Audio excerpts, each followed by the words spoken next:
Hey, it looks like we're live. I caught myself off guard over there. Okay, this is Shir haShirim, Song of Songs, class number 57, brought to you by the Seattle Kollel, seattlekollel.com.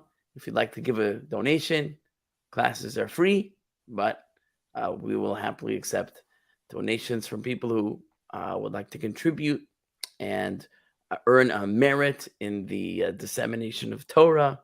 And it's a really great mitzvah. So also, there was something else I was going to say. Yeah, people on Facebook, I can't see your comments unless you go to StreamYard.com and give permissions for your comments to be seen, and then I can see them. Otherwise, I will not see the Facebook comments. I will see the YouTube comments. Okay, and with that little intro, I think we're going to go ahead and share our screen. If there are any questions or comments at any time, you can pipe up if you're in the studio. And if you're not in the studio, you could put it in the YouTube comments, and I will look at them. And in addition, I will also... I forgot what I was going to say. Okay. Chana, you're back on. I know your camera's off, but you had dropped out of the stream for a minute, which is, I guess, up to you also. I'm sorry. I knocked myself out. I apologize. You're back, and it's totally cool.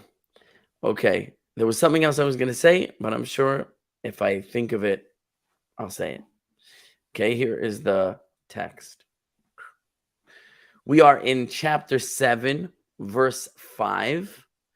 And last week, we did verses 3 and 4.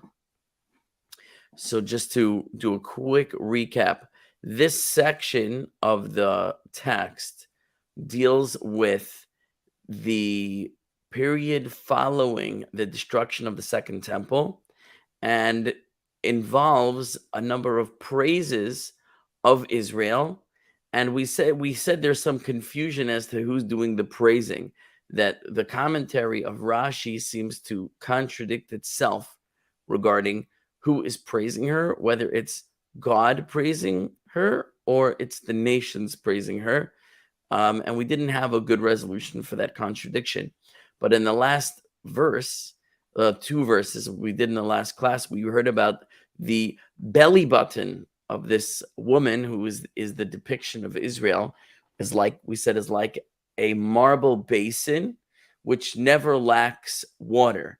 And that represented the chamber of hewn stone, which was a chamber in the temple where the Sanhedrin would gather. That's the great court of sages. And they would render rulings of Torah law, and other teachings of Torah wisdom would emerge from there. So it was like a basin of water that never stopped flowing, just as the Torah never stopped flowing from that place. And her stomach was like a store of wheat, because just as wheat is the sustenance for the world, the Torah that comes forth from Israel is the sustenance for the world. And we said she was girded with roses or some sort of flowers, this idea that the Jew avoids sin. Even at the very slight suggestion of sin, a Jew does whatever in his power to avoid it, like something that is hedged only with a hedge of flowers, not a barbed wire fence. Nevertheless, the Jew will not cross that line that he's not supposed to cross, even though it's a very delicate line and not one that necessarily is very dangerous or formidable looking. And that's out of love for the Torah and the commandments. The following verse, which was verse 4, was a parallel verse to a verse in chapter 4, which was this. It says that her 2 breasts were like 2 twin cubs of the gazelle, which we likened to the 2 tablets, and we explained over there what's the comparison to the 2 tablets. And Rashi commented there, this could also be a reference to king and priest, And we had a little mystery over there, because what king and priest would this refer to, since in the Second Temple time, there was essentially, for most of the time, there was no king. And then when after the Maccabean revolt, when the Jews took over autonomy from the Greeks, so the Hasmonean priests were the high priests, but there wasn't the king initially. And then eventually, when the Hasmoneans Hellenized, they declared themselves king, but they were simultaneously king and high priest. And the fact that they're a king was a negative thing, not a positive thing, because they should have passed kingship to the house of David, which they didn't do. So how could this be a praise of two figures, a king and a high priest, in the Second Temple? And I didn't have a good resolution for that. But then when I was thinking about it during the week, even the two tablets is mysterious, because the tablets were not present in the Second Temple. The ark, which contained the tablets, was present in the First Temple, but was not present in the Second Temple. It never returned. So there weren't even tablets. So we're forced to say, I think, and at least these were my thoughts during the week, that this comparison was a praise going even further back than the Second Temple period, because now they're post-Second Temple, and it's sort of a reminiscing. In other words, why the nations even praising Israel? And I had another crazy thought about this also. So number one, the way that Rashi said it plainly was, we're praising the beauty that you had in your glory in order to invite you to join our ranks and to tell you that we find you to be very beautiful and fitting and worthy to join us. And the nations are trying to entice the Jews to assimilate within the community of nations, and not to remain distinct, and not to remain loyal to their God and their traditions, but come and be one of us. We like you. And they say, the reason we see nobility in you is because of these beautiful features that you had in your glory days. But it's almost to say, and now that your glory days are gone, those are gone, and you don't have that anymore, but you don't have to despair, because you could be with us, and we'll give you glory. We'll give you glory. That's what we said. So it could be that the praises of beauty, that they're praising them, is not just for the most recent temple period, but even going back to the First Temple period. Why not? Why can't they praise them for that? But another thing that I thought is, we have different chapters that praise her. And like we said, many of the verses in this chapter are parallel to verses in chapter 4 where God is praising her. And yet now it seems the nations are praising her. But God only praised her. Those praises came in a time when the temple was built, or the tabernacle was built. It was at times of peace, so to speak, between God and Israel, not during periods of tension and retribution and exile. And yet now we have a period of exile, and we're hearing praises. So that might be one of the prompts that Rashi says that this is the nations praising them, even though he seems to indicate somehow it's also God praising them, which I'm not clear on. But why suddenly in the post-Second Temple exile period do we have the nations praising Israel? And my thought on this was that because that's what happened, meaning to say, it was post the Second Temple period that the nations adopted, so to speak, the Jewish religion. That is, Christianity, which was adopted by the Roman Empire as its official religion, sees itself as a continuity from Judaism. Until this time, the First Temple period throughout the Second Temple period, the Jewish people were totally culturally and religiously at odds, at loggerheads with the rest of the world, who were pagans. They were idol worshippers. They didn't acknowledge the monotheism of the Jews, and the Jews did not acknowledge the polytheism of the nations. So this didn't praise that one, and that one didn't praise this one. And yet we find, following the Second Temple period, that Judaism in some form is adopted by the nations. They say, we love what you have and we want to make it our own. And they do co-opt it, and they do appropriate it. We have cultural appropriation now in the days of political correctness. You're not allowed to appropriate someone else's culture. You can't dress or behave or act in a way, in a manner that's unique to a certain culture because it's offensive. That belongs to them. It doesn't belong to you. I'm not saying that's right. I'm saying that's what some people, that's an ideology some people tout, right? So there was cultural appropriation from the Jews following the destruction of the Second Temple, when the Roman Empire would become Christian, but that means that they would take on the Jewish scriptures, they would take on the Jewish God, and so therefore now they look at what the scripture praises as what they should also praise, because this is now their God. This is now to a certain degree their holy book as well.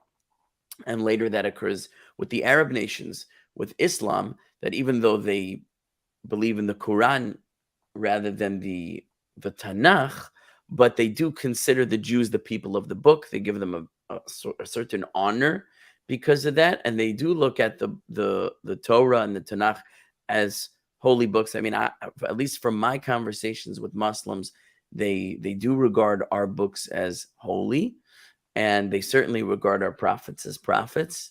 All of our prophets are their prophets as well. Maybe they add on to that the prophet Muhammad for them, and they believe that Jesus was a prophet. The Muslims do, not a God, but a prophet, and maybe even, some kind of son of God through a virgin conception, whatever they also took from Christianity, but not the deity part of it. They are pure monotheists. But you see an adoption of Jewish scripture and Jewish belief and Jewish religious ideas by the community of nations, following only the destruction of the Second Temple, which may explain why I was trying to explain, like, why does Rashi go out of his way to tell us that the nations are praising the Jews so much when in his time he was persecuted in the Crusades? Like the Christians weren't exactly saying to the Jews, "We love you," right? But this idea of we love your holy books, we love your religious heritage, and we want to make it ours, but on our terms. So you can come to us. So the Christians said, you're going to come to the cross. The Muslims wanted us to come to their religion, but that was something we had to resist and remain loyal to Hashem in our way, on our terms, not on their terms. So those are some of the thoughts that I had between last class and this class. And now we'll move on to the new verse 5. But of course, first, I'm happy to entertain any comments or questions. We have a few people commenting in the chat. Okay. Did the Sanhedrin exist when Songs of Solomon was written, or is it supposed to be a prophecy? Okay. Excellent question, A. There's really two questions here. Number one is, did the Sanhedrin exist? And number two, is the Song of Solomon, which is Shir haShirim, the Song of Songs, is that a prophecy? And the answer is yes to both, meaning from the time of already the Torah, the Chumash itself, the 5 books of Moses, we find, in fact, we quoted that verse at the beginning of the chapter, we find that God commands Moses to choose 70 elders from among the Jewish people to be the judges of the people. So these 70 elders would form the Great Sanhedrin, the court of 70 or 71, if we count Moshe as an extra person. There's a question if it was 70 or 71 sages. And that continued through the First Temple period and the Second Temple period. However, Solomon himself lived during the First Temple, having constructed the First Temple. So part of your question, I think, is how is it that this book is telling us things about the Second Temple period and about post the Second Temple period, when Solomon hadn't yet lived during or after those times? And that was a question that we answered in the very first class in the series. And I recommend on the channel, you could go to the playlists tab, go to the Song of Songs playlist, go to class number 1, and you'll find a lot of great information there, concepts underlying the themes of the book.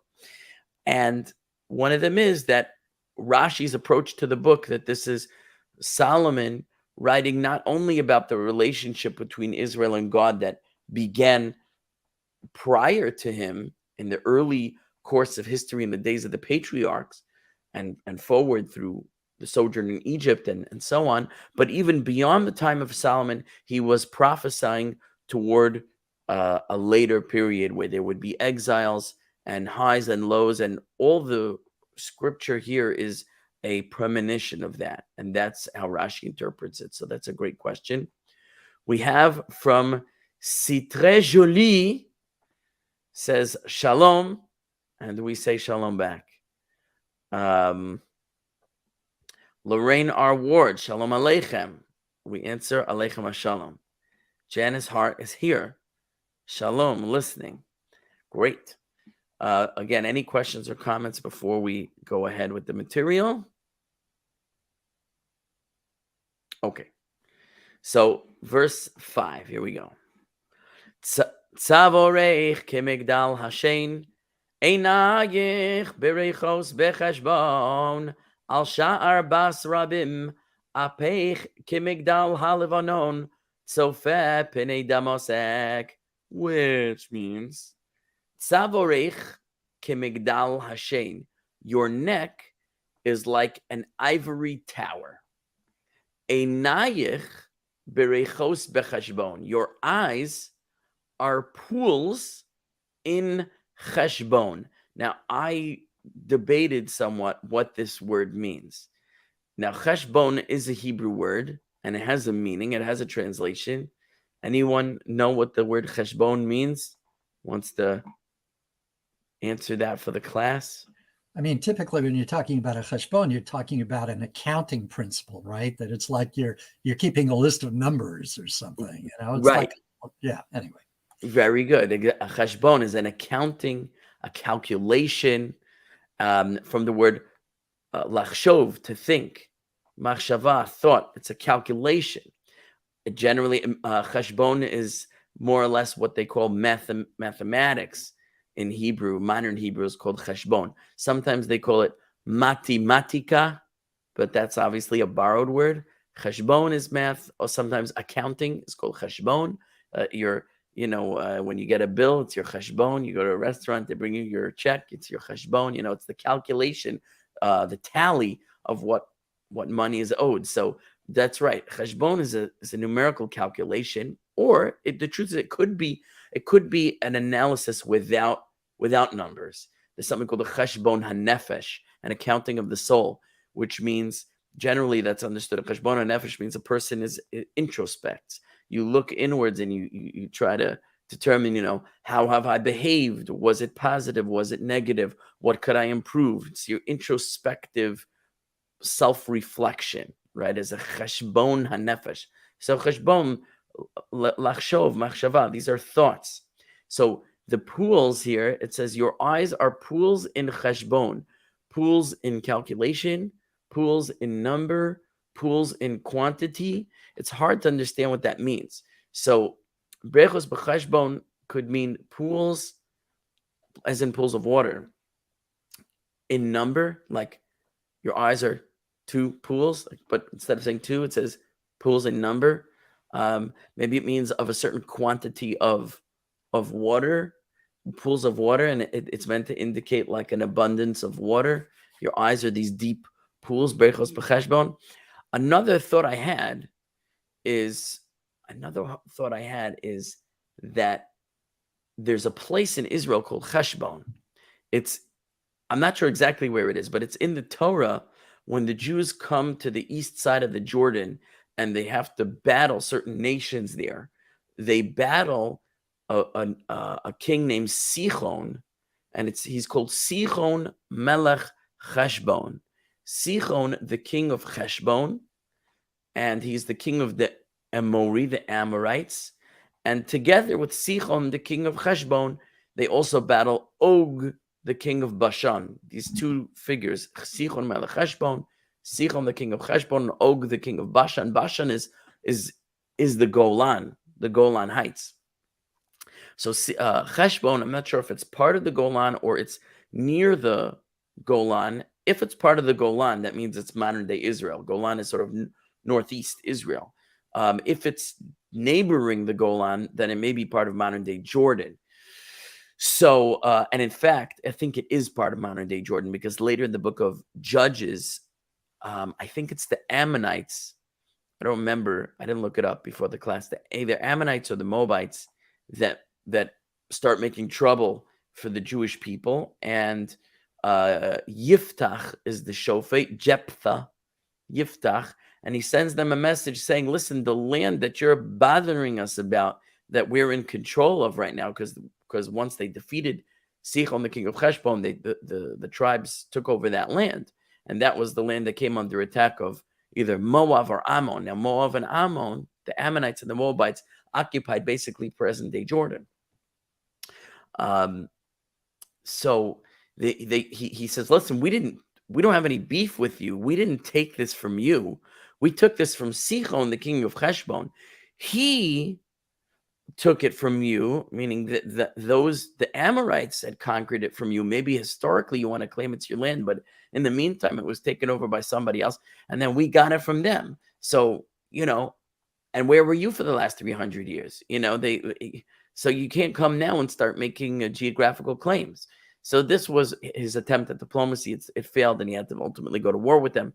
But Heshbon, it seems, it's a place on the east side of the Jordan that was part of ancestral Israel.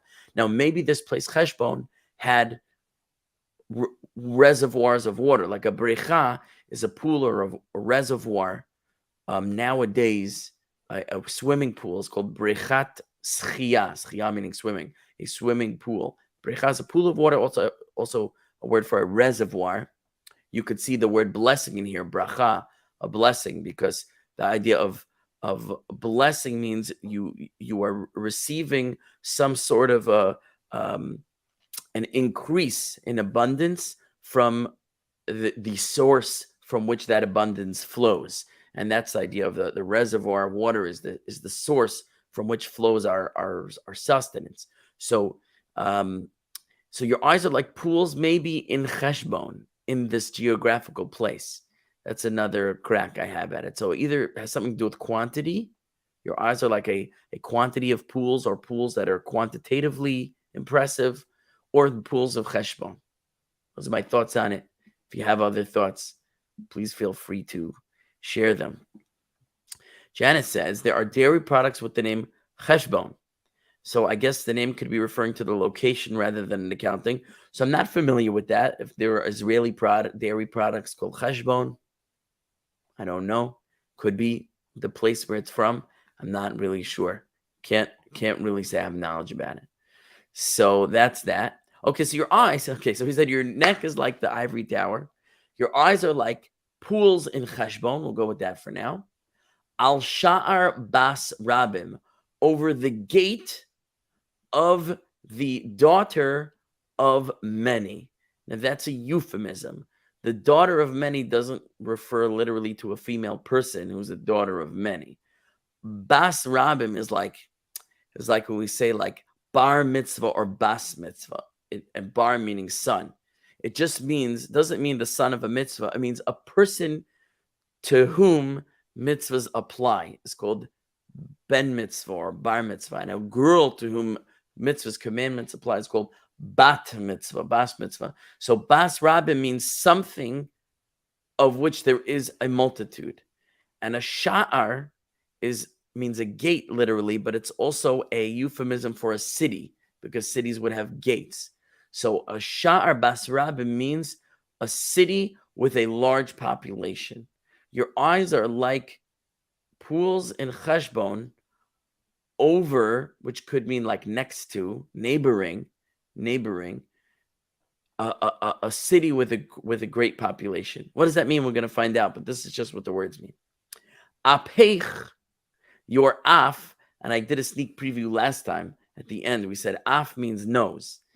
So it sounds like it's saying your nose, apeich kimigdal halevanon. Your nose is like the Tower of Lebanon. So as I mentioned last week, Rashi will reject this translation, saying that no one would praise a woman by comparing her nose to something big and long, right? Like a tower. So here the word af refers to the face in general. And we do find that af is a euphemism for a face. So where do we find that? We find like Usually it'll be in the plural, and that'll be called apayim. Like for those who are familiar with the prayer service, there's a part of the prayer service that's called nefilas apayim. It means the falling down of the face, and that's when we put our head down over our arm, and we say certain like penitential prayers, in a state of sort of like brokenness, sadness. So we put our head down. Nefilas apayim, the falling of the face. There's something called erech apayim, the lengthening of the face, which is a euphemism for patience. Erech apayim, and so on. It does come up as face. So Rashi says here in context, it must mean a face. Your face is like the Tower of Lebanon. So it's some type of praise of a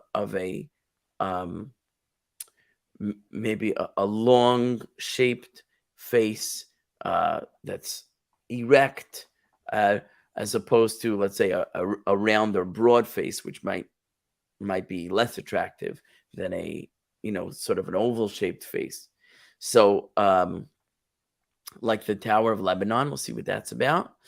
It's Sofa, looking out, Pnei Damasek, to the face of Damascus, or toward Damascus. Your face is like an ivory, not ivory tower, the Tower of Lebanon, looking out towards Damascus.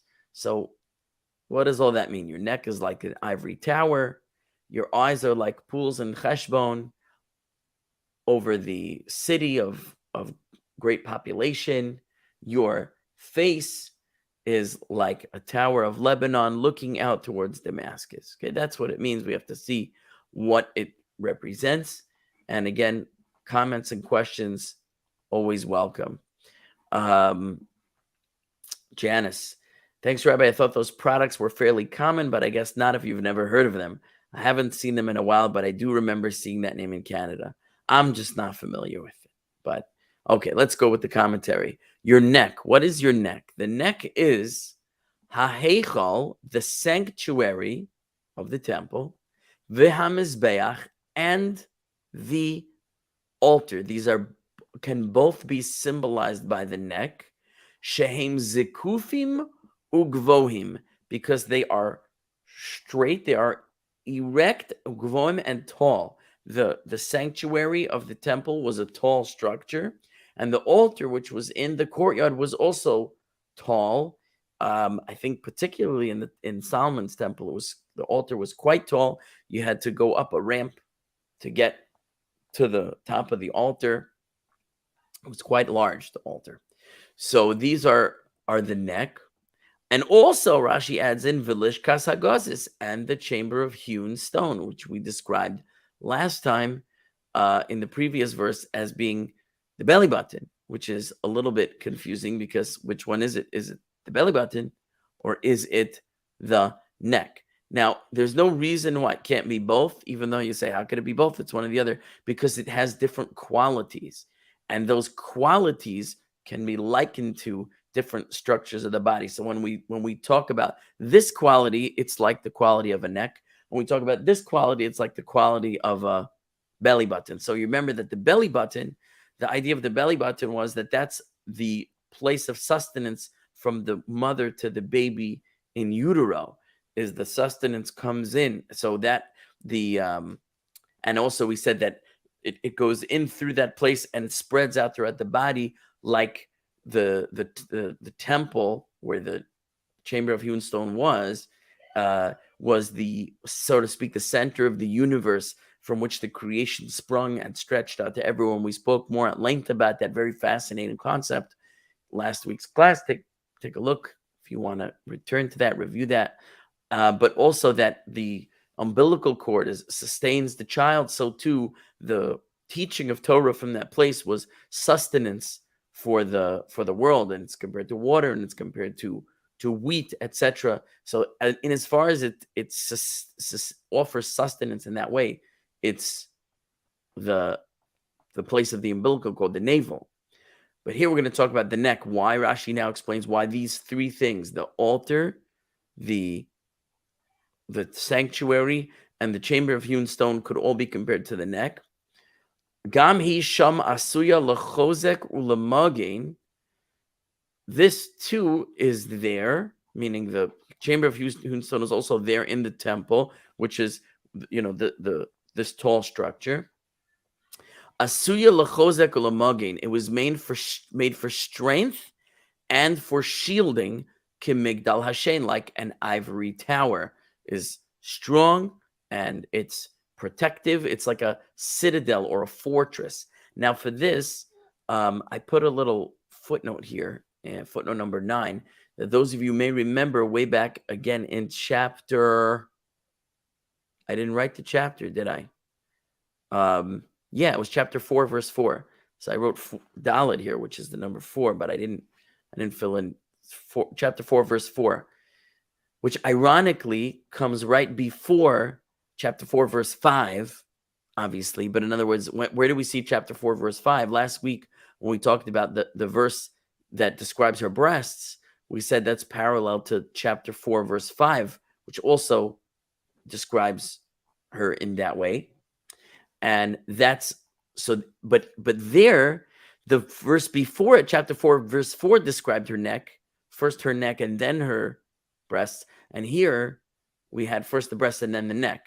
Rashi pointed out that these praises are going from bottom to top, from her feet to her, navel and then upwards. Whereas in that chapter, we started with the head, we did the hair and the eyes and the lips and the neck and then downward. Why we reverse directions, I'm not sure. This is one of the things that was confusing in Rashi's commentary, where he says here God is praising her from bottom up because he's bringing her up towards him, and there in the, and she praises him from the top down to bring him down towards her. But if that's true, then why previously does he praise her from top to bottom and not bottom to top? Now, as I'm saying this, I'm thinking of an answer because this has been bothering me the whole time. But I mentioned earlier in this class that the previous praises of Israel come from God when the temple is built, not during exile. And so maybe when she and he are together, unified in the temple, he doesn't need to, so to speak, bring her up towards him because he is present with her. But now that she's in exile, so there's this distance. So he has to bring her up because he's not in the temple with her. So therefore, there's a distance, and he has to bring her up. So it's praising bottom to top. I think that's actually helpful. I just thought of that. But when they're together, he doesn't praise her from bottom up. He praises her top down same way she praises him. She's always bringing her presence to him down on earth. But when he's already on earth, he's looking to her level, so he praises her top down. But when he's up, and he goes bottom to top. So I don't know if that made sense, but it made sense to me. But anyway, but part of that contradiction was that Rashi also says that this is the nations praising her and not God praising her. And then he turns around and says it's God praising her. So that was a source of confusion. Which one is it? And I don't have a total resolution for that yet, but if anyone cooks one up, please let me know. Anyway, so in chapter 4, we get first a description of her neck and then what's below the neck. In this chapter, we have first the area below the neck and then the neck. But now that we said that, what does it say about the neck in that chapter? In chapter 4, he says, Kimigdal David Savarech. Your neck is like the Tower of David. Banui Latalpios. It's built for teaching. That's how we translate it there, from the word la'alef, which means to teach or to train. Like we have today, ulpan. Ulpan is one of these quick courses in learning Hebrew. It's called an ulpan. It means a training, literally. So ulpan and talpiot have the same root, which is la'alef, to teach. And elef hamagen toloi, all of 1,000 shields are hung upon the tower. Kol sheltei hagiburim, all the quivers of the mighty, the quivers that belong to the arrows. So we have this description of her neck again as a citadel, a tower, a fortress built for teaching. Bonei l'talpios, built for teaching. What kind of tower is built for teaching? There are shields hung on it. There are quivers hung on it, so it's defensive, it's offensive. And what was that? And there, Rashi said that Zu lishkas hagazis. This is the chamber of hewn stone. Shahaisa chazkan umivtzaran shel Yisrael. That was the strength and the fortitude of Israel. Why? Because the chamber of hewn stone, which held the Sanhedrin, the great court of sages, that's where Torah teaching came from. And the Torah and its teaching and its instruction and following that instruction is what shields Israel and gives us our strength, right? So we said the shields that were hung upon it, and the arrows represented like teaching is called hora'ah. Like the word Torah is from the same root, which is from the root of the word or, which means light, because light is a beam which shoots forth. And Torah, instruction, is compared to light, and it's something that spreads out. It shoots forth. You teach, and the teaching goes outward like a beam of light. Hora'ah, instruction, same root. A moreh, a teacher, it's the same root. Horim, parents, the same root. Even though in English, parent, the word parent has nothing to do with the word teacher, but in Hebrew, a moreh is like the teacher in school, so to speak, and then you have the horeh, which is the parent. But the word for parent in Hebrew is also teacher. Happens to be your biological parent, but the role is to instruct the child. It's the instructor. A parent is the instructor. The teacher is the instructor. The Torah is the instructor, and light is instructive in that it lights things up so we can see and become aware and learn. So, or Torah, hora'ah, moreh, horim, get out of here. All these words that mean teaching, but also shooting arrows, shooting a gun. They didn't have guns in those days, but yoreh means to shoot. A yoreh is an archer. Yoreh, or moreh, hora'ah, Torah. It's all from the same root of teaching, shining a light, sending forth a beam, shooting forth an arrow. These are all one verbal root. So the shields are on the tower, because this tower, which represents the chamber of hewn stone, the seat of the sages, is the shield of Israel. It's the strength of Israel, and also defensively and also offensively, so that it's compared to arrows. Okay, so that was just revisiting that, so we see sort of the commonality between what's there and what's here. So I keep looking over at my cats that are annoying me over there. Fine. So yeah. So the neck is the temple, the altar, the chamber of hewn stone. All these structures are structures that are the strength of Israel.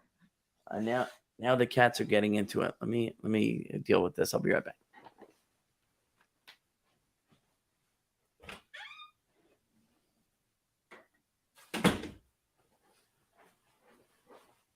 Awkward. Out you go. I got rid of them. So okay, so we had an explanation of how the chamber of hewn stone is the strength of Israel. What about the temple itself and the altar? Rashi doesn't seem to offer why those things are considered a tower of strength or protection, although it may be somewhat obvious why that's the case. Maybe more obvious than it being the chamber of hewn stone, the seat of the sages. So if someone has an idea about why he compares these to the altar and the sanctuary, now you could say the sanctuary because it's the seat of the chamber of hewn stone is in the temple. That may be true, but he also says and the altar. He says, yeah, because they're tall. Okay, fine. Maybe that's it. Maybe that's all Rashi wants to say, because they physically resemble a neck in that they're tall. And also, the chamber of hewn stone, because number one, it's in there, but it's also protective, as we mentioned, like a tower that is like a fortress. So that could be it. But I think if anyone has any thoughts, I'll hear them. And I'm looking to see the comments. Jesse, shalom, Rabbi, shalom, Jesse, shalom from Wills Point, Texas. Hello, Chris Badwin from Wills Point, Texas. I am in Houston, Texas. I don't know where Wills Point is because I'm a New Yorker originally, so I don't know where anything is. So you can let me know if that's anywhere near me. Shalom, Ariella. And okay, I'm not hearing any comments, so I'm gonna say what I think. I think it's rather obvious, and I'm pretty sure Rashi says this in other places in the text that we may have already encountered. That and it's pretty much like this throughout the commentaries throughout Scripture, is that the one of the purposes of the temple service and the sacrificial system is to be protective over Israel, in that, number one, it aids in our atonement for our sins, and our sins bring calamity and retribution upon us, and the atonement from the sin protects us from that consequence of the sin. So the atonement that's offered in the temple is protective, and also with all the other services in the temple, which serve to strengthen our bond between us and God, is obviously going to strengthen God's protection over us. So the temple as a focal point of our connection with God, and and the altar as a specific service of atonement, is all obviously protective. Another thing that's not obviously stated by Rashi, but I think to me is rather obvious, is that the temple and the altar through its service, etc., and the chamber of hewn stone through its Torah teaching, is compared to the neck, in that the neck is the connective conduit between the higher realm of man and the lower realm of man. The head, which is the seat of intellect and thought and communication and learning, all sort of like the higher functions of man, and the body, which is where all the bodily stuff is, where the lower functions of man take place. That's sort of relational, parallel to like the body and the soul, and like the physical and the spiritual. And the neck is the connective conduit between those two centers of physical and spiritual, just as the temple and the service in the temple and the teaching of the Torah, which emanated from the temple, is connective between the physical world and the spiritual world. So it very much is the neck of the world. In that way, it connects what's above to what's below. Okay, ready to move on? Any comments? Wills Point is 1 hour east of Dallas. So not near Houston for sure. I was just in Dallas today, but I'm back in Houston now, so that means I drove a lot. Okay, so let's continue. What do we have here? Okay, Einayach, your eyes. Your eyes are kabrechos, like pools, asher becheshbon. See, Rashi doesn't help so much. That are in cheshbon. Now, again, it sounds very literally to be like they are in this place of cheshbon. He doesn't say it out, that are in the place called cheshbon. He says that are in cheshbon. I don't know that that's any clearer than the verse itself. Does he mean that are in quantity? Like the same questions we had before, but translating this, I think, applies also when trying to decipher Rashi's meaning. But what we said before applies here too. They're like pools in cheshbon, hamoshchos mayim, that draw water. They're like water reservoirs from which water is sourced.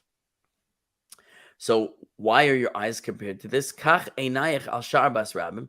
So are your eyes over the city of a large population. That means Chachamayich, your wise ones are your eyes. Your eyes are your wise ones. Again, because the eyes see and the eyes lead. And it's the wise among Israel who are leaders to see and to filter through their intellect what they are seeing into creating light for us to see, guiding us, giving us the guidance. They, so to speak, are our eyes, and we follow according to where they lead us. So your eyes are the sages. Kishehem yoshvim b'sharei Yerushalayim, when they are seated in the gates of Jerusalem.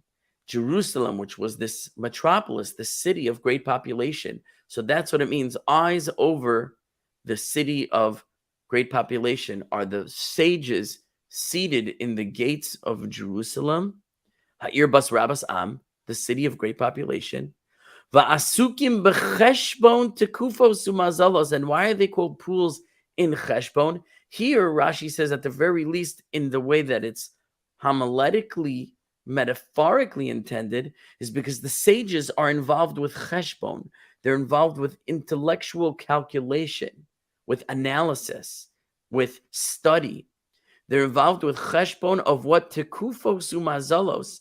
Tekufos means periods of time. Mazalos means constellations, but it means, they're calculating the calendar. In the temple time, we didn't have a set calendar. We went according to visualizations of the moon in the sky. The witnesses would come into the court. They would testify before the court of sages that they saw the moon, and the sages would have to hear their testimony and calculate based on their knowledge of astronomy, basically, whether whatever they were describing about the moon was accurate and could be relied upon to set that day as the new moon. Now, you'll say, if they were so clever in their calculation, why did they need to see the moon at all? They could have just calculated it's the new moon. And that's true. They could have, and they did, but they weren't permitted to, because the Torah requires eyewitness testimony to declare the month. Only in the case that there would be no eyewitness testimony forthcoming, that we would default to. I'll give a little bit of background. The lunar cycle is 29 and a half days. So because it's 29 and a half days, each month in the Hebrew calendar, because you can't cut a day in half, will waver between 29 days and 30 days long. Each Hebrew month will either be 29 or 30 days. In other words, there's only two possibilities of when the moon can be seen, either on the 30th day from its last appearance or following the 30th day of its last appearance. Either one of those will be the 24-hour period within which the moon will appear, and there will be someone who could witness it and testify. If the testimony comes in during that first of the two candidate days and is decided to be legitimate testimony, that day will be the new moon, and the previous month will be considered 29 days. And that day when the testimony arrives, saying we saw it the night before, Jewish days begin at night. The night begins the 24-hour period that we consider one full day in Judaism. So they saw the moon at night. They come in during the day. They say, we saw the moon last night. They say, okay, today is the first of the month, and tonight will be the second day of the month. If nobody comes in that day, or they can't get any valid witnesses that they accept their testimony, by default, the next day will be it. However, they did have an exact calculation. This is a fascinating anecdote.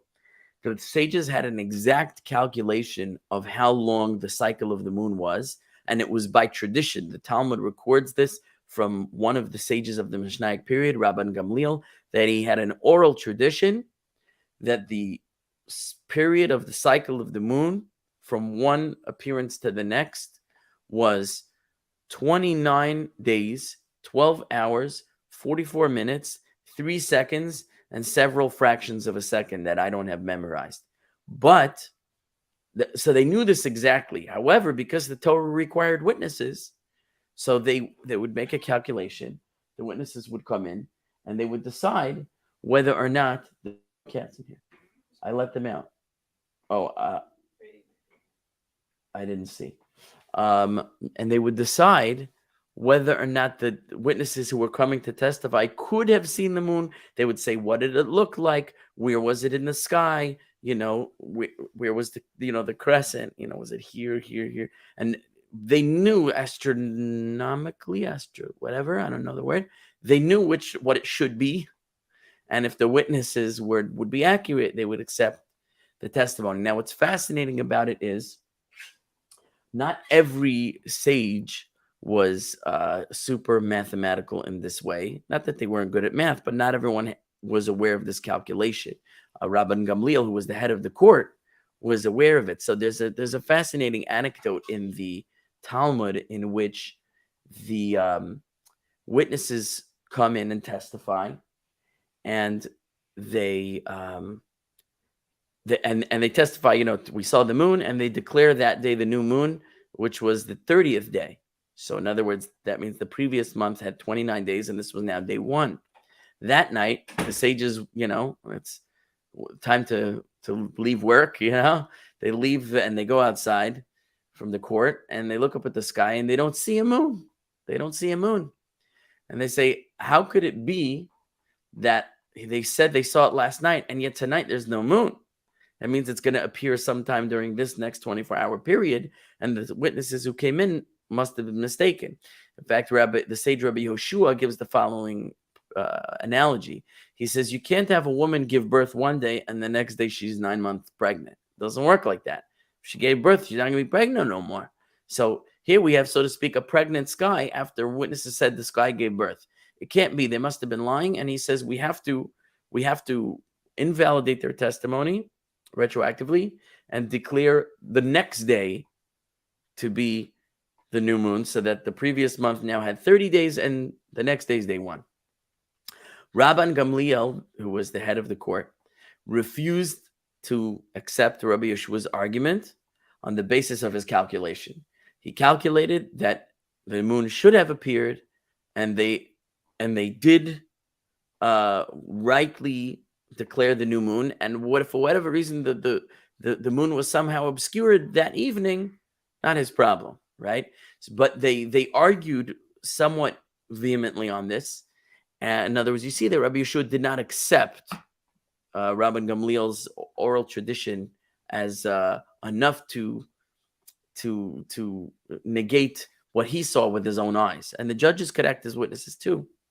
So the story goes in the Gemara that Rabban Gamliel pronounces a certain decree on Rabbi Yehoshua, which is as follows.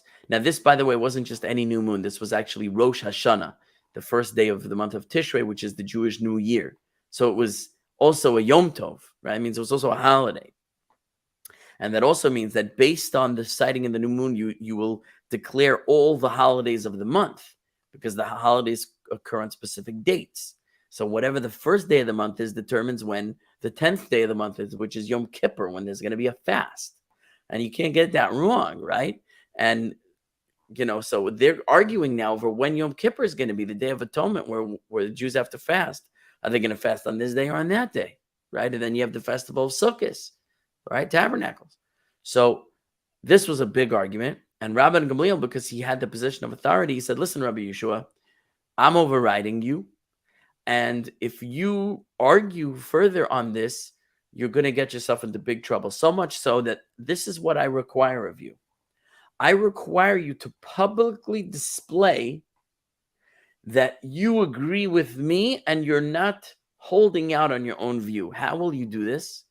That on the day that you believe is Yom Kippur, because it'll be a day later than I'm declaring it to be Yom Kippur, you're going to travel from your town to my town, which is forbidden on the Sabbath to travel outside of a city and to another city. And you're going to travel and you're going to carry your walking stick. He was elderly, Rabbi Yehoshua. Rabban Gamliel was younger than him. You're going to carry with you, and carrying is forbidden on the Sabbath in an outdoor place. So you're going to carry your walking stick and your money pouch. And money is forbidden to be handled on the Sabbath, because business is forbidden on the Sabbath, because writing is forbidden on the Sabbath, and doing business involved keeping ledgers. So writing was forbidden, all business was forbidden, all money was forbidden to be handled. So he said, you're basically going to desecrate the day that you believe is Yom Kippur publicly to show that you submit to my authority. And if you don't, I'm excommunicating you. You'll be totally excommunicated. So Rabbi Yeshua becomes ill and worry over this. And his student, Rabbi Akiva, comes to visit him. And he says, Akiva, what should I do? And Akiva teaches him based on a certain wording in the verse that even if the witnesses are mistaken or false, once their testimony becomes accepted by the court and the court rules the new moon, the Torah requires that that ruling be followed, whether it was erroneous or not, meaning if it was based on erroneous testimony or not. The bottom line is once the court has ruled it, that ruling is binding. Once it's ruled, it's ruled. It doesn't matter how you got to that ruling. You did the best you could. You ruled it, you ruled it. It means that according to the Torah, even if the witnesses were mistaken or lying, now that the court accepted their testimony and ruled on it, that is the day.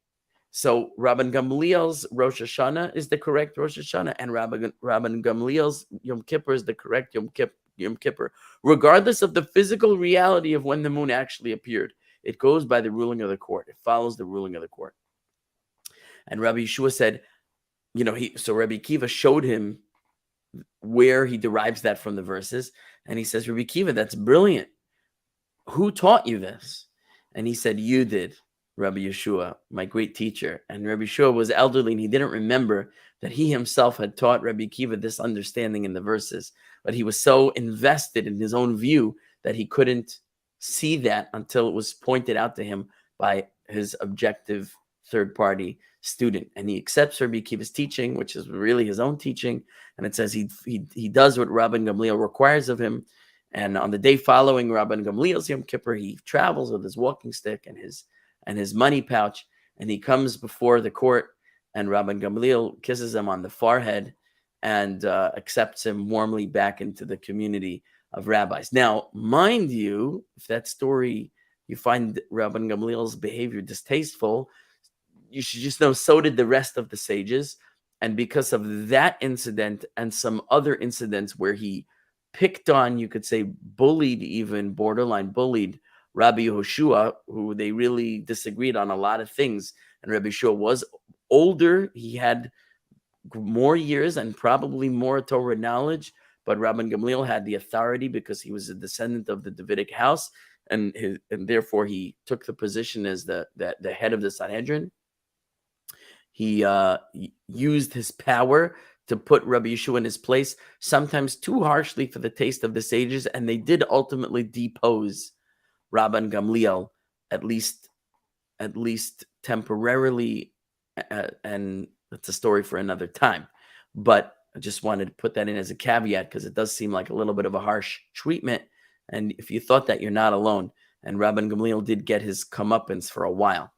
But that's another story. But the reason I brought this whole thing is because Rashi says here that the sages of the Sanhedrin are busy with the calculations of the time periods and the constellations, meaning they were the calculations of the calendar were considered some of the most difficult and mathematically challenging. So much so, I told you they had this oral tradition of the period of the moon being 29 days, 12 hours, 44 minutes, 3 seconds, and several fractions. They had a calculation to the fraction, and that wasn't known by the rest of the world community until NASA sent an advanced telescope into space, which was able to view the moon and calculate that the cycle of the moon, the lunar month, was exactly 29 days, 12 hours, 44 minutes, 3 seconds, and several fractions of a second, confirming with exactitude the calculation found in the Talmud, which was Rabban Gamliel's oral tradition. Following that period, I just want to show you why this is so impressive. Following that period, and it's important for context also. I said that the Torah requires witnesses to see the moon and testify in court. Once we didn't have a court anymore, we were unable to declare the months in court, meaning after the destruction of the temple and the disbanding of the Sanhedrin, we had to come up with another way of determining the months.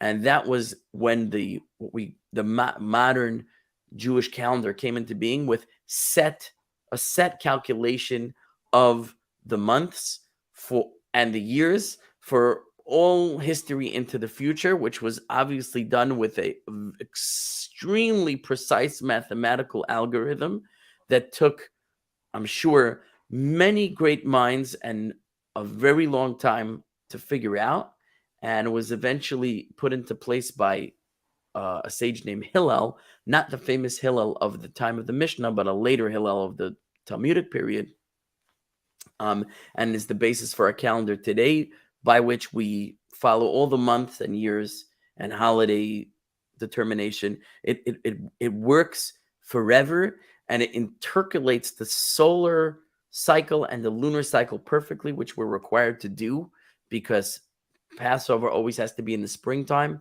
and the lunar year is a few days shorter than the solar year. And if we wouldn't intercalate, if we wouldn't add in every so often an extra month to extend the lunar year, the holidays would end up falling further and further back through the seasons, which we're not allowed to do. Passover always has to be in the spring season.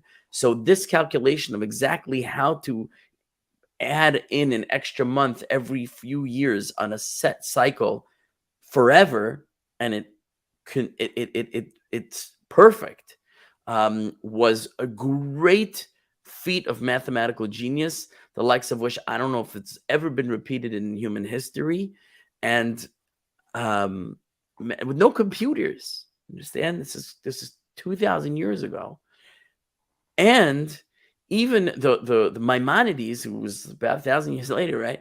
He has a whole volume on how to calculate the months and the years, and it's so difficult to understand because it's so complicated. The math required is so advanced that most scholars do not master this work of Maimonides. It's really for advanced mathematicians. So the sages of yore were in cheshbon, in calculations, numerical, mathematical calculations, were really top geniuses. And that is the reference here of your eyes are like pools in cheshbon. That is, that your sages are busied themselves with these advanced mathematical calculations in order to make the calendar of the Jewish people work, in order that the holidays should take place when they take place. And that's sort of even post-exilic, right? During the exile. Anyway, we'll continue to the end of this. Oh, there's so much more to do, and we're out of time. So we might have to pause it. Let's get a little bit further, just this piece of Rashi, because we didn't get to the Tower of Lebanon looking to Damascus. Maybe I could do it really fast. Which is a shame, but just so we could at least finish the verse. I said it's a shame because if we bite into the juice, there's so much beauty there and wisdom there. But we'll see if we could sum it up quick. So Rashi says, their wisdom and their understanding in the eyes of the nations, moshchos kivrechos maim, they draw forth water like from reservoirs of water. In other words, the wisdom and the sagacity of the sages of Israel are like reservoirs of water that flow forth and demonstrate the special wisdom of the Jewish sages in the eyes of the nations. I think here Rashi's also doing a play on eyes, that the wisdom of the sages who are the eyes of the nation is very obvious for all eyes to see. Now he gives a second meaning here of pools in cheshbon. He says brechos could mean not only pools, brechos could refer to doves. As it says in the Mishnah, there's a Mishnah in I put it in the footnote here. In Bava Basra, chapter 5, Mishnah 3, that the Mishnah says, it talks about one who buys the doves in a dovecote. I don't know if I'm saying that right. Dovecote. I think it's pronounced dovecote because that's what it looks like to me. But a dovecote, if that's how it's pronounced, means like a dove's nest. Okay. In Hebrew, it's a shovach. Someone who buys doves. You have a guy who's raising doves. So he's got his dove's nests where he raised them, the dovecotes, right? So the guy buys the doves in a dovecote. It says that he mafriach brecha rishona. He sets aside one pair of doves and leaves them there. I'll just explain that law really quickly. He says, you're going to own this nest, right? But I'm basically buying from you the right that all the doves born in this nest will belong to me. Okay. So he takes all the dove chicks out of the nest, but he leaves two. And the reason he's supposed to leave a pair of dove chicks is so that the mother and father dove will remain in the nest. If there's an empty nest, then the mother and father will leave. If you ever heard of empty nest syndrome, this idea of empty nest syndrome, where you have a married couple that raise kids, and when the kids are moved out of the house and adults, the adults they don't want to live together anymore because the kids kept them together, and without that glue, they're like, I don't know, this isn't doing it for me anymore. So empty nest syndrome, that if there's an empty nest, the doves are going to leave. They're not going to stay in the nest. So you have to leave behind a pair of chicks for the mother and father dove to care for, and then they'll continue to mate. So that's what the Mishnah tells you to do. If you buy the doves of the nest, leave over one pair, and the word for pair is a brecha. Here it says brecha, but I've seen it vowelized as brecha. So the idea of brechos, your eyes are brechos in number, means your eyes are like a pair of doves. And we had throughout Shir haShirim many times the comparison of the eyes to doves. Einayich yonim, it says in earlier verses, your eyes are doves. So here by saying your eyes are brechos becheshbon, your eyes are like pairs of doves in number, becheshbon, in number. Two eyes is a pair, like doves. And doves are famously paired together because they're very loyal. The lovebirds, right? The doves are known for being loyal and monogamous. One female to one male, and they stay together. So that is a description of the loyalty of Israel to God, is describing them as being similar to doves. But again, the eyes, meaning the sages, the teachers of Torah, are like doves. They're loyal to God. They lead the people in loyalty to God. So this is a praise of the eyes, comparing them to doves, that we've seen many times before. Now we have a big chunk here with the Lebanon Tower, which is actually very simple. It's really the face of Damascus. I could do it quick. I could sum it up. I feel bad, but I also don't want to go too slowly through the text. So I'll sum it up the best I can. Your face is like the Tower of Lebanon. Rashi says, here's where he talks about how it can't mean a nose, but I spoke that out. So we'll skip that in the inside of the text. But he says that, why does it talk about your face? So I'll have to, there's a lot to say. I feel bad. It's past the hour. I don't know if you guys want to stay later or not. So maybe we'll have to hold it. What do you say? What do people say? You want to go a little further or just hold it till next? I'd rather hear all the detail, when you have, when you're not rushed, You're not rushed. Okay. Yeah. So then we'll pause it here. We'll pick it up next week. So people who are, I mean, I don't know that I'm so rushed, but the truth is that I should also respect my family's time and not disappear longer than I said I would.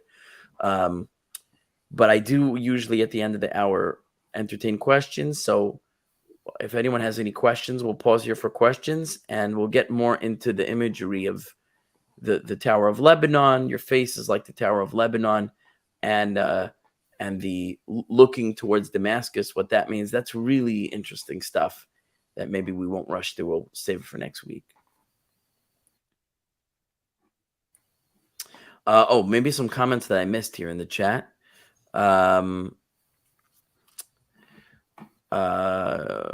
Janice says there are lots of converts who watch these videos, so we continue to learn. Yes, I'm glad to be able to teach in a forum where many can benefit live or in the recording. Converts, Jews who are not converts, righteous non-Jews, Noahides, people who are sincere about learning Torah and coming close to Hashem. Everyone should benefit from my classes. Chana says, Rabbi Rafi is a class act. Aww. I keep trying to get him out to more and more people. Thank you for being my PR person, my advocate. Rabbi is an excellent teacher of Tanakh. Thank you. I feel like we get meat and potatoes in this class. I love learning from Rabbi Rafi. Yes, thank you. I'm so glad I can provide that. So much to learn. It's true. There is so much to learn. I've been learning from the rabbis for 20 plus years, and I feel like I know almost nothing compared with what there still is to learn. I also feel that way. I have so much to learn.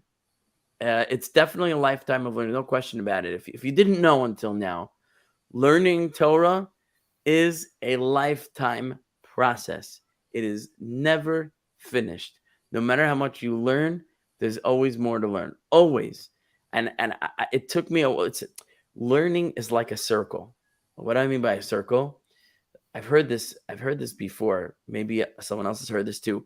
Your knowledge is the inside of the circle, and your questions, or what you don't know, is the circumference of the circle. The more you put in the circle, the wider the circumference grows. And it's sort of like the more you know of Torah, the more you know that you don't know. And my when I was in a certain yeshiva, tell you a little story. When I was in a certain yeshiva, there were different tracks and different classes that were different levels. So you would start in the beginner level, and then you'd go up to intermediate, and you get to advanced. And within advanced, there was different rungs on the ladder. There was the bottom of the advanced, and the middle of the advanced, and the advanced of the advanced. So there was the top level. So I remember working my way up, and finally I get to the cusp of the top level in the yeshiva, and you have to take a test to get in. Okay, so I took the test. I passed the test. But here's what the rabbi, who was the teacher of this level, said to me after my entry test.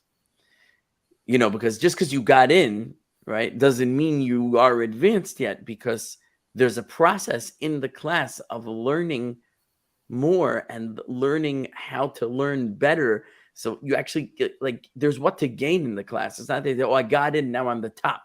No, you got in, and now you can benefit from what the class has to offer to level you up even more. But understand, when you walk in, you're not fully baked yet. And he wanted to make that clear to me. I shouldn't go to my head, I'm in the class, and therefore anything. So he said to me this. He said, there are 3 levels in my class. He said, there are the people, he says, the bottom of the class are the people who think they understand, but they do not understand. They think they understand, but they do not understand. The middle of the class are the people who know that they don't understand. That's the next level. You don't understand. He says the top of the class are the people that understand, right? But that's the process, he said, in my class. In the beginning, you're going to think you understand, but you don't even know that you don't understand. About midway through, you're going to realize you don't understand. He says, that's good. Then you can understand. Boom, right? So the idea in Torah is the more you know that you don't know. When you know a little, you think you know everything. I'm so smart. The rabbis compare it to it says, if you think of a tzedakah box. I don't know how many people know what that is. A tzedakah box, we call it a pushka in Yiddish, like a little can, and it has a slot at the top, and you put coins in for tzedakah, for charity. And when it's full, You know, you count it up, you write a check, and you send it to the charity. So a pushka, right? So the rabbis say that you have a pushka with one coin in it makes a lot of noise. Makes a lot of noise. You got one coin in there, rattle, rattle, rattle. Give it a shake, rattle, rattle, rattle. So the guy who knows very little thinks he knows a lot, and he talks like he knows everything. He's like, "Oh, let me tell you what I know." Right? Doesn't know anything. They say those who say don't know. Okay, I don't know what that says about me because I talk a lot. So I think that says everything. But when the pushka is full, when it's full, it's very quiet, and it's true. When you fill that pushka up and you give it a shake, you don't hear anything because it's so packed tight. Nothing's moving. There's no movement. There's no sound. A full pushka, as they said, the fool makes a lot of noise. He talks a lot like he knows, but he doesn't know. The wise one doesn't talk so much. You know, maybe because he knows that he doesn't know. But the more you know you don't know. So, you know, that was a process for me. When I was young and an amateur, I thought I was smart. Later, I realized I know nothing. So now I know very well how little I know. It's the reality. Yeah. What other comments do we have here? Let's see. Christians who come into our comment sections and tell us we don't understand their own Hebrew scriptures don't know what they don't know. Oh, good. You said what I said. It's true, right? So I'll tell you another story. I gave a class on Tanakh Talk channel, a weekly Parsha class, which I try to do frequently. And then a few days later, I go revisit the comments to see if people have any questions, and I try to answer the comment section. So anyway, there's always the haters. You know, you always have the haters. They have to say something negative, you know, and I learned really to ignore these people. But one of the people was saying something unsubstantiated as though they knew some Torah information, and they were saying it with some level of authority. And I was like, what? Like, I mean, either that's not true or I've never come across it.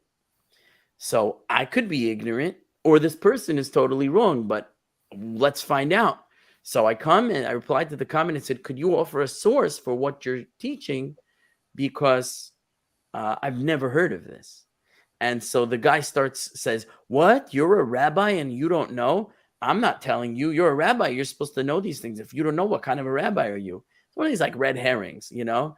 So I'm like, I'm sorry you feel the need to insult me, but I really don't know. So I could really use your help. If you could give me a citation and I could look this up and I would be edified, you know, help me out. And he just responds with more derision, you know, like, if you don't know, then, you know, obviously you're not such a good rabbi and maybe God doesn't want you to know, and all kinds of negativity.